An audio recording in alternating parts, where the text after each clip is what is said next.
Começa mais uma edição do JR 15 Minutos, o podcast da Record TV que aprofunda as notícias que mais mexem com a nossa vida.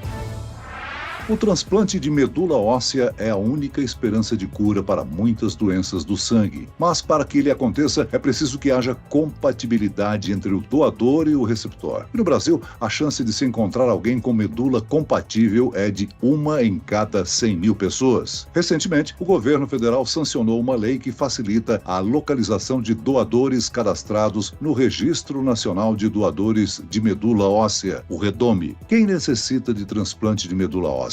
Quem pode doar? Quais as mudanças previstas na nova lei? O 15 Minutos de hoje esclarece essas e outras dúvidas com o hematologista do Hospital Moriá, Dr. Roberto Luiz da Silva. Bem-vindo ao nosso podcast, doutor. Muito obrigado pelo convite. Quem nos acompanha nessa entrevista é o repórter da Record TV, Fábio Menegatti. Fábio, a nova lei foi aprovada pelo Congresso Nacional, mas o presidente da República sancionou a lei com um veto. Olá, Celso. Oi, doutor Roberto. Exatamente, Celso. Olha, já existe um cadastro nacional de doadores, que é o REDOME, né? O Registro Nacional de Doadores de Medula Óssea. O problema é que muitos fazem a doação e preenchem os dados lá no REDOME. Só que depois disso, mudam de endereço, essas coisas, de contato. E chegar a esses doadores acaba sendo muito difícil. Com essa lei, se esse contato inicial falhar, os gestores do REDOME poderão pedir dados atualizados, por exemplo, em bancos de dados de serviços públicos. E se ainda assim não conseguirem achar o doador, eles poderão requisitar os nomes, os dados cadastrais do parente do doador, até conseguirem fazer o contato com ele. O artigo, olha só, que foi vetado pela Presidência da República, autorizava ainda que, em caso de morte do doador, os hemocentros poderiam entrar em contato com os irmãos ou irmãs desse voluntário, para convidá-los a se cadastrar. Para a Presidência, esse artigo violava o direito constitucional à proteção de dados. Celso. Doutor Roberto, para começar, eu gostaria que o senhor esclarecesse para o nosso ouvinte o que é a medula óssea, onde ela se localiza e qual é a importância dela para o nosso corpo. Então, Celso, a medula óssea ela é considerada um tecido e ela se encontra dentro dos ossos das pessoas e ela tem uma função importante que é a produção de células sanguíneas. As principais células sanguíneas que são as plaquetas, né, que tem uma importância na coagulação sanguínea,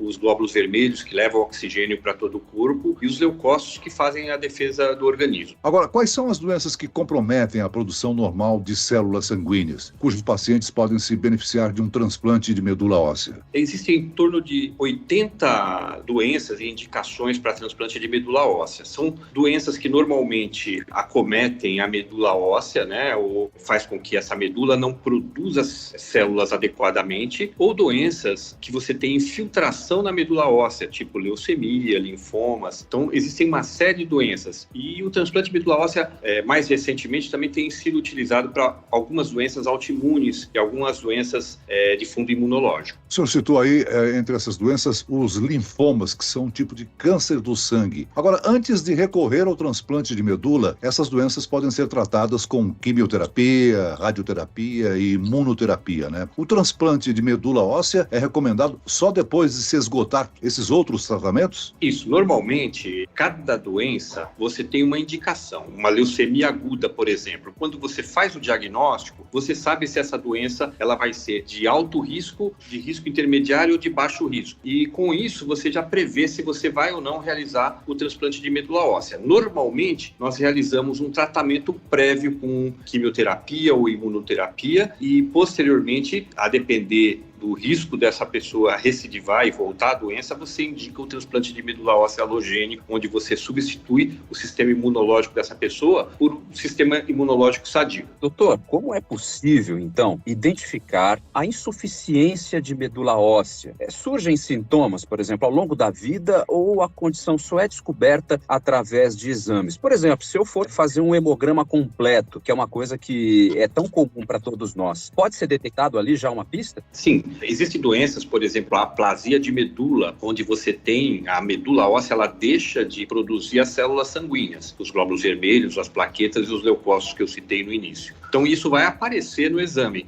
Mas antes disso, normalmente, antes do paciente fazer o exame, fazer o diagnóstico, você tem alguns sinais e sintomas, né? Então, esses pacientes, normalmente, eles apresentam infecções de repetição, formação de hematomas espontâneos, sangramento gengival. Então, são sinais que essa medula possa estar não funcionando adequadamente e, nesse momento, então, passando por um médico, vai ser feito o hemograma que vai sugerir que essa pessoa tenha uma aplasia de medula, que essa medula não está funcionando adequadamente. Olha, doutor Roberto, algumas condições de falha da medula óssea podem ser genéticas, ou seja, herdadas de algum membro da família? Sim, existe tanto aplasias de forma adquiridas, né, que você tem, por exemplo, acidente de radiação, toxicidade por medicamentos, como aquelas de origem hereditárias. Doutor, a falta de doadores compatíveis para possibilitar o transplante é um problema, né? De acordo com o Instituto Nacional do Câncer, o INCA, a chance de se achar doador compatível de medula óssea é 1 em cada 100 mil. Por que é tão difícil haver compatibilidade de medulas ósseas entre as pessoas? Mesmo entre parentes próximos, pode ser que não haja compatibilidade. A gente pode apontar a miscigenação do brasileiro como fator de incompatibilidade? De fato, quando você precisa de um transplante de medula óssea, você busca primeiro na família, né, se tem um doador compatível ou não. Isso aí você tem uma porcentagem de 25% de chance de ter um doador compatível entre os irmãos. Se você não tem um doador compatível, aí você vai buscar nos bancos de medula óssea. A chance de encontrar um doador em banco de medula óssea é 1 para 100 mil, como você mesmo já citou, e a dificuldade de encontrar é, de fato, essa miscigenação que a gente tem, né? O Brasil é um país onde nós temos uma miscigenação muito intensa, né? Apesar de nós termos 5.500.000 pessoas inscritas no banco de medula óssea, nem sempre você consegue, né? Quanto mais pessoas tiverem inscritas de todo o Brasil, você aumenta as chances de encontrar um doador compatível. Agora, como é que a pessoa se torna um doador do Redome, hein? Para que uma pessoa possa se candidatar à doação de medula óssea, você tem que procurar um hemocentro próximo da sua residência. Eles vão coletar uma quantidade de sangue bastante pequena, que é 10 ml de sangue, e esse sangue vai ser encaminhado para o Redome, onde você vai fazer um exame que vai determinar como que você é geneticamente nos antígenos, chamados antígenos leucocitários humanos, que é o HLA, que ele funciona como se fosse a tipagem a nível de leucócitos. E aí, então, você entra para um banco com aqueles seus dados, que são os seus dados genéticos. E a partir daí vai ser cruzado com pacientes que estão inscritos no chamado REREME, Registro de Receptores de Medula Óssea, né, que existe hoje em torno de 660 pessoas inscritas aguardando um transplante de medula óssea. Vai ser cruzar os seus dados genéticos, os dados genéticos dessas pessoas que estão necessitando. Tratando dessa nova lei, o objetivo final é evitar que se perca um doador já cadastrado e potencialmente compatível por um simples problema de cadastro desatualizado, que é uma coisa que acaba sendo comum. Agora, pela sua experiência, doutor, o senhor já enfrentou um problema de não localizar o doador que estava registrado no Redome? Já passou isso pela sua mão? Por incrível que pareça, há uma semana eu passei por esse problema. Já passei várias vezes, nos 30 anos que fazemos transplante de medula óssea, mas a semana passada tivemos um caso de um rapaz que tinha uma anemia plástica grave e que necessitava de uma doação de medula óssea e, infelizmente, não se encontrou esse doador. Muitas pessoas, durante campanhas, elas se inscrevem, só que elas não mantêm o registro atualizado e, com isso, dificulta encontrar essas pessoas quando você necessita. Agora, doutor, esse transplante também, pelo que eu entendi dessa história, ele é dividido basicamente em 2 tipos. Quando a medula vem do paciente e quando a doação vem de outra pessoa. É isso mesmo, doutor? E o que é que determina que tipo de transplante é o mais recomendado? Então, nós temos basicamente 2 tipos de transplantes, né? O chamado transplante autólogo, onde você utiliza a própria medula para fazer o transplante, e o transplante halogênico. O transplante halogênico é quando vem de outra pessoa, que pode ser familiar, halogênico aparentado, halogênico não aparentado, que é esse que vem de banco de medula óssea, né? A indicação vai ser você encontrar ou não um doador dentro da família. Se você procura dentro da família, você consegue encontrar um doador, resolver o problema, faz o transplante diretamente com o doador da família. Agora, se você não encontra dentro da família, você tem que recorrer aos bancos de medula óssea. O transplante é um processo delicado, né? São feitos aí exames para identificar a compatibilidade entre o doador e o receptor. Essa compatibilidade é fundamental para evitar processos processo de rejeição. Como é que funciona o procedimento? Essa identidade genética que nós fazemos, ela é estudada nos chamados antígenos leucocitários humanos que ficam no cromossomo 6 das pessoas. Quanto maior o grau de compatibilidade, maior a chance de você ter menos complicações. Quais seriam as complicações relacionadas com uma incompatibilidade nesse sistema chamado HLA? As complicações seriam a chamada doença do enxerto contra-hospedeiro, ou seja, a medula óssea que você está infundindo nesse paciente rejeitar o corpo que está sendo infundido. A medula que você está infundindo que rejeita o corpo, dando algumas complicações. Então, para se evitar isso, você sempre busca um doador mais compatível. Atualmente, além de você lançar mão dos bancos de medula óssea, tem uma nova técnica chamada transplante haploidente, onde você consegue fazer o transplante com pessoas parcialmente compatíveis, até 50% compatíveis. São técnicas mais recentes, dos últimos 5 a 6 anos que vem sendo desenvolvida, que os resultados têm sido muito bons também. Doutor, o senhor já deu o caminho básico para se tornar um doador, que é procurar o hemocentro mais próximo e a partir dali faz cadastro, coleta de sangue. Isso me faz pensar no processo de doação de sangue, que inclusive acaba colocando alguns fatores, como peso, idade. Para esse caso também da doação de medula, tem algum fator limitante ou fatores limitantes? Sim, existem alguns critérios de inclusão para poder você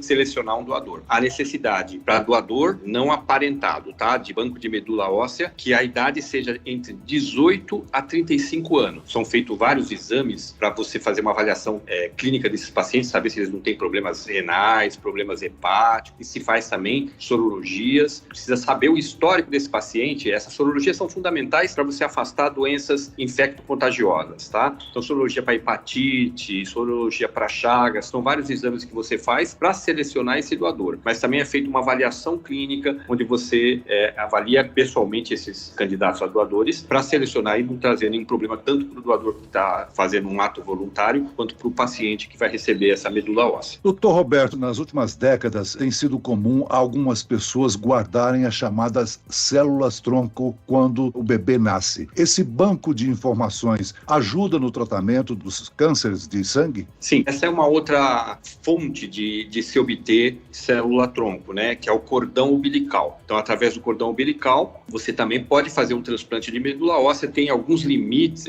limitações na realização desse tipo de transplante por quantidade do número de células-troncos que você possa encontrar, né? Então, normalmente, para utilizar o cordão umbilical para um paciente adulto, você às vezes precisa utilizar até 2 cordões umbilicais compatíveis. Doutor, a gente sabe que existe uma política de confidencialidade que determina anonimato entre receptor e doador, mas também tem um prazo estabelecido para isso, né? Após esse período, é permitido o contato. Doutor, por que é necessário esse período para que as pessoas não se encontrem, não se conheçam? Então, isso é uma forma que o Redome, né, que é onde você tem o registro de doadores de medula óssea, encontrou para proteção tanto do doador quanto do receptor. Quando faz um transplante, nem sempre atinge o sucesso. Então, isso poderia trazer problemas psicológicos para quem está doando, né? E isso poderia também trazer uma forma de contato que não fosse bacana. Por exemplo, o receptor querer mandar presentes ou mandar uma gratificação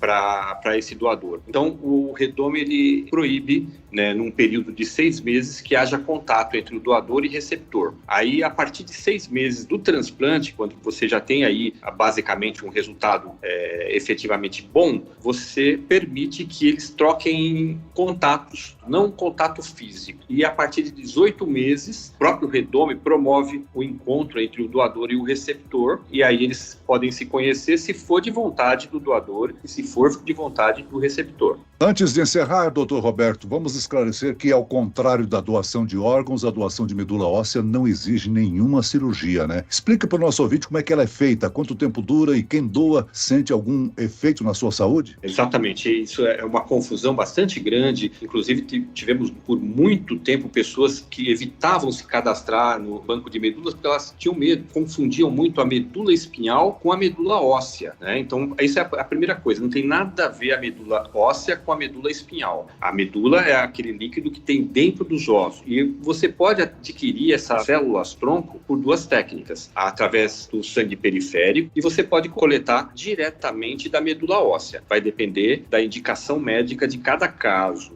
e no caso de doação não aparentada, a decisão final é do doador. Na doação através do sangue periférico, as complicações são mínimas, muito mínimas.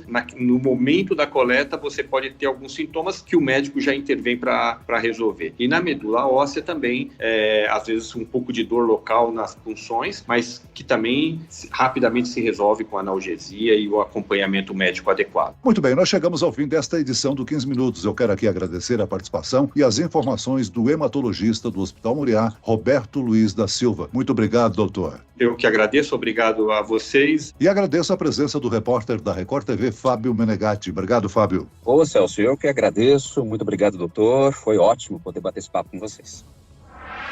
Esse podcast contou com a produção de David Bezerra e dos estagiários Lucas Brito e Kátia Brazão. Sonoplastia de Marcos Vinícius. Coordenação de conteúdo, Edivaldo Nunes e Deni Almeida. Direção editorial, Tiago Contreira. Vice-presidente de jornalismo, Antônio Guerreiro. E eu, Celso Freitas, te aguardo no próximo episódio. Até lá.